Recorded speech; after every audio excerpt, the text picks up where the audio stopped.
그 시절 문방구는 놀이터였다. 학교 종이 울리면 가장 먼저 달려간 곳이 어디였는지 기억하시나요? 교실도 집도 아닌 바로 문방구였습니다.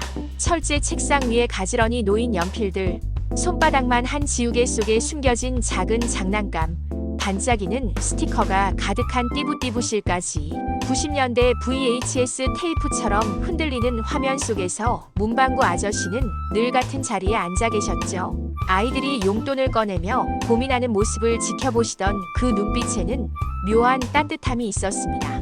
500원으로도 충분히 행복할 수 있던 시절이었어요. 문방구 진열장 앞에서 우리는 선택의 기로에 섰습니다. 새 연필을 살까 아니면 예쁜 지우개를 살까. 그 작은 결정들이 모여 우리만의 취향을 만들어갔죠. 친구들과 문구를 바꿔가며 썼던 기억, 새 펜을 처음 사용할 때의 설렘까지. 유리창에 붙은 가격표들은 늘 삐뚤빼뚤했지만 그 안에 담긴 꿈만큼은 반듯했습니다. 문방구에서 산 공책 첫 장에 새학기 다짐을 적던 순간들. 그때 우린 몰랐어요. 그곳이 우리 인생 첫 번째 창작 공간이 될 줄은. 아이들의 웃음소리가 끊이지 않던 그 작은 공간에서 지금의 K 콘텐츠를 만든 창조력이 싹트고 있었던 겁니다. 문방구는 단순한 가게가 아니었어요. 우리 모두의 상상력이 자라던 비밀 정원이었죠. 학용품을 사러 간다는 핑계로 매일 들렀던 그곳. 어른이 된 지금 생각해보니 문방구는 우리에게 물건을 파는 게 아니라 꿈을 팔고 있었던 거예요. 작고 낡은 가게 안에서 우리는 무한한 가능성을 품고 있었습니다. 동전 몇 개면 세상을 얻을 수 있던 시절이 있었습니다. 문방구 뽑기에서 나온 작은 장난감 하나로도 하루 종일 신날 수 있었죠. 종이 인형의 옷을 갈아입히며 나만의 스토리를 만들고 공책 모서리에 만화를 그려가며 연재물을 완성했어요. 가장 흥미로운 건 아이들이 직접 만든 자체 제작 카드게임이었습니다. 두꺼운 도화지에 색연필로 그린 캐릭터들, 손글씨로 적힌 능력 지표까지. 시중에 파는 카드게임보다 훨씬 창의적이었죠. 친구들과 모여 게임 규칙을 만들고 새로운 카드를 제작하며 밤새 토론했던 기억이 납니다.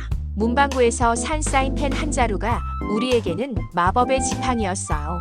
그 펜으로 그린 그림이 교실 벽에 붙여지면 작은 화가가 된 기분이었죠. 친구들이 와 진짜 잘 그렸다 하며 감탄할 때의 뿌듯함이란 500원으로 살 수 있는 작은 메모지에도 무한한 이야기가 담겼습니다. 친구에게 전하는 쪽지, 선생님 몰래 주고받던 만화, 심지어 연애 편지까지. 디지털이 없던 시절, 우리의 소통은 모두 손글씨로 이루어졌어요. 공책 여백에 그린 낙서들이 점점 발전해 웹툰이 되고 종이로 접은 게임이 모바일 앱이 되었습니다. 창의력은 비싼 장비나 고급 재료에서 나오는 게 아니었어요. 500원짜리 문구에서 피어난 상상력이 진짜였죠. 그 시절 우리가 문방구에서 배운 건 단순히 물건을 사는 게 아니었습니다. 제한된 용돈으로 최고의 만족을 찾는 법, 작은 것에서도 큰 즐거움을 발견하는 법을 익혔어요. 그리고 무엇보다 직접 만들고 창조하는 즐거움을 알았죠. 지금 생각해보면 문방구야말로 우리나라 창작 문화의 진짜 뿌리였던 것 같습니다. 거창한 교육이나 값비싼 도구 없이도 아이들은 스스로 상상하고 만들어냈으니까요. 한국의 문구 디자인을 처음 본 외국인들의 반응은 충격 그 자체입니다. 이게 정말 연필깎이야? 장난감 아니고. 우리에게는 너무나 당연했던 캐릭터 연필깎이 향기. 나는 지우개, 음악이 나오는 필통이 그들에게는 미래에서 온 물건처럼 보였죠. 유튜브에서 한국 문구를 소개하는 외국인 영상들을 보면 공통점이 있어요. 다들 입을 벌리고 감탄합니다. 한국 애들은 이런 걸로 공부한다고. 우리가 평범하게 써왔던 문구들이 해외에서는 혁신적인 디자인으로 평가받고 있어요. 특히 연필깎이의 진화 과정은 정말 놀랍습니다. 단순한 구멍 뚫린 플라스틱에서 시작해 지금은 미니어처, 자동차, 동물 모양, 심지어 건물 형태까지. 기능은 같지만 아이들의 상상력을 자극하는 디자인으로 발전했죠. 한국 문구업계의 기술력도 무시할 수 없습니다. 지워지는 볼펜, 색이 변하는 펜, 여러 색깔이 한 번에 나오는 펜까지. 이런 혁신적인 아이디어들이 작은 문방구에서 아이들 손에 닿을 수 있었어요. 외국인들이 가장 신기해하는 건 한국 아이들의 문구 사용법입니다. 펜 하나로도 수십 가지 활용법을 만들어내죠. 친구들과 문구를 바꿔 쓰고 개조하고 새로운 용도로 사용하는 창의력이 놀랍다고 해요. 문구 하나하나에 스토리가 있다는 점도 특별합니다. 캐릭터 설정부터 배경 이야기까지 단순한 도구가 아니라 하나의 세계관을 담고 있어요. 이런 문화적 깊이가 한국 문구만의 매력인 것 같습니다. 평범한 일상이 외국에는 충격이라는 사실이 새삼 신기해요. 우리가 자연스럽게 누려온 문구 문화가 실제로는 전 세계 어디서도 찾기 힘든 독특한 현상이었던 거죠. 한국의 창의력이 얼마나 특별한지 다시 한번 깨닫게 됩니다. 세계를 뒤흔든 K 콘텐츠 아티스트들의 성공 스토리를 거슬러 올라가면 한 가지 공통점을 발견할 수 있습니다. 모두 작은 공책에서 시작됐다는 점이죠. 유명한 웹툰 작가는 중학교 때 문방구에서 산 스케치북에 처음 만화를 그렸다고 했어요. 한 인디게임 개발자는 어린 시절 공책에 그린 캐릭터 스케치가 지금의 게임 주인공이 되었다고 털어놨습니다. 그때는 그냥 심심해서 끄적인 낙서였는데 지금 보니 제 모든 작품의 원형이 거기 있더라고요. K-팝 아이돌들의 연습생 시절 이야기도 마찬가지입니다. 춤 동작을 공책에 그려가며 안무를 외우고 가사를 적으며 감정을 표현하는 법을 배웠죠. 화려한 무대 뒤에는 문방구 공책에 적힌 수많은 메모들이 있었어요. 작가들의 경우는 더욱 직접적입니다. 베스트셀러 소설가 중 한 명은 초등학교 때 문방구에서 산 일기장에 쓴 이야기가 제 첫 작품이었다고 회상했어요. 어른이 되어 그 일기장을 다시 펼쳐보니 지금 쓰는 소설의 모든 요소가 이미 들어있었다고 합니다. 디자이너들도 예외는 아닙니다. 세계적인 디자인 어워드를 받은 그래픽 디자이너는 문방구 색연필로 그린 그림에서 영감을 얻는다고 했어요. 어릴 때의 순수한 창작욕이 지금도 제 작업의 원동력이라고 말이죠. 이들의 공통점은 어린 시절부터 만들기를 좋아했다는 점입니다. 문방구는 그런 아이들에게 무한한 재료를 제공했어요. 연필로 그리고 색종이로 접고 풀로 붙이면서 창작의 기초를 다졌죠. 세계를 감동시킨 K 콘텐츠의 진짜 시작은 화려한 스튜디오가 아니라 동네 문방구였던 겁니다. 500원짜리 공책에 적힌 꿈들이 지금 전 세계 사람들을 울리고 웃기고 있어요. 상상력은 원래 작고 소박한 곳에서 자라는 법이니까요. 동네마다 하나씩은 있던 문방구가 언제부터인가 사라지기 시작했습니다. 대형 문구점과 온라인 쇼핑몰이 등장하면서 작은 문방구들은 하나둘 문을 닫았어요. 30년간 한 자리를 지켜온 문방구 사장님은 요즘 아이들은 스마트폰으로 다 해결하니까 문구를 잘 안 사더라고 아쉬워했습니다. 폐업한 문방구 앞을 지날 때면 묘한 감정이 듭니다. 그 작은 공간에서 얼마나 많은 아이들이 꿈을 키웠을까 생각하면서요. 셔터가 내려진 문방구 유리창에는 아직도 색바랜 스티커들이 붙어 있어요. 마치 그 시절의 추억을 붙잡고 있는 것처럼. 편의점에서 파는 문구는 기능적이지만 감성이 없습니다. 인터넷에서 주문하는 문구는 편리하지만 설렘이 부족해요. 문방구에서만 느낄 수 있었던 그 특별한 경험은 더 이상 찾기 어렵죠. 문방구 사장님들과의 인터뷰에서 가장 많이 들은 말은 아이들이 변했다는 것이었습니다. 예전에는 용돈을 모아 문구를 사던 아이들이 이제는 스마트폰으로 게임을 하고 있어요. 직접 만들고 그리는 재미보다는 완성된 콘텐츠를 소비하는 걸 선호하죠. 하지만 사라진 건 문방구만이 아닙니다. 그곳에서 자연스럽게 이루어지던 창작 교육, 친구들과의 소통, 상상력을 키우는 시간까지 함께 사라졌어요. 아이들이 직접 경험하며 배울 수 있는 소중한 공간이 없어진 거죠. 그 시절 우린 문방구에서 자랐습니다. 물건을 고르며 선택의 기준을 배우고 용돈을 관리하며 경제 개념을 익히고 친구들과 나누며 사회성을 기를 수 있었어요. 단순한 쇼핑 이상의 교육이 이루어지는 공간이었죠. 이제 아이들은 어디서 상상할까요? 어디서 창작의 즐거움을 느낄까요? 문방구가 사라진 자리에 새로운 창작 공간이 생겨나길 기대해봅니다. 하지만 그 특별했던 감성만큼은 다시 돌아오기 어려울 것 같아요. 문방구는 사라졌지만 그 DNA는 살아있습니다. 웹툰 플랫폼에서 연재되는 작품들을 보면 어린 시절 공책에 그린 낙서의 흔적을 발견할 수 있어요.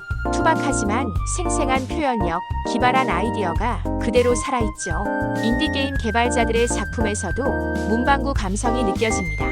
화려한 그래픽보다는 단순하지만 재미있는 게임성에 집중하는 모습이 꼭 문방구에서 만든 수제 게임 같아요. 직접 만들고 친구들과 나누던 그 순수함이 디지털로 옮겨온 것 같습니다. K 일러스트레이션 분야의 성장도 주목할 만해요.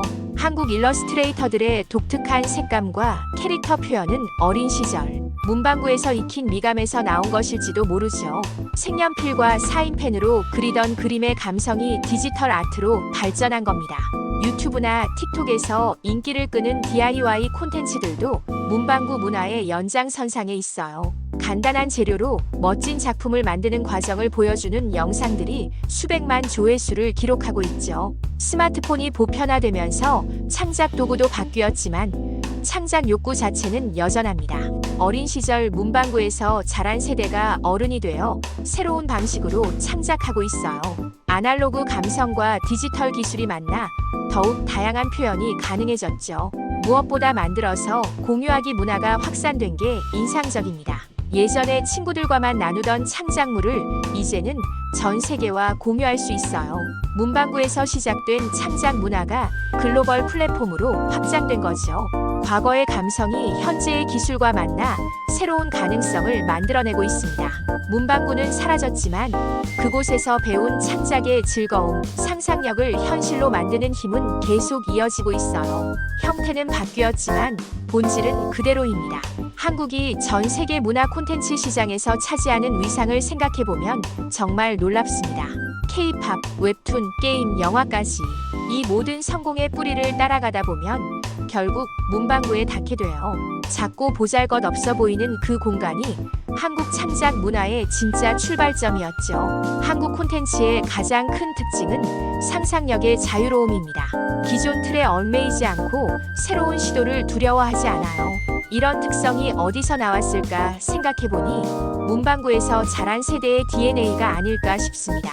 문방구에서 아이들은 정해진 답이 없는 놀이를 했어요. 종이 인형의 스토리를 직접 만들고 뽑기로 나온 장난감으로 새로운 게임을 창조했죠. 실패해도 다시 시도할 수 있는 환경이었고 친구들의 다양한 아이디어를 존중하는 문화였어요. 웹툰이 전 세계적으로 인정받는 이유도 여기서 찾을 수 있습니다. 한국 웹툰의 독특한 연출 방식, 다양한 장르 실험은 어린 시절 공책에 자유롭게 그리던 경험에서 나온 거죠. 정형화된 만화 문법에 얽매이지 않는 창의력이 글로벌 독자들을 매료시켰어요. K-팝의 퍼포먼스도 마찬가지입니다. 기존 서구 팝과는 다른 독창적인 안무와 무대 연출은 한국 특유의 만들기 문화에서 나온 것 같아요.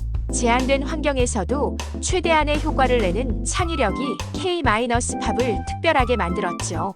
게임 산업에서도 한국의 독창성이 빛납니다.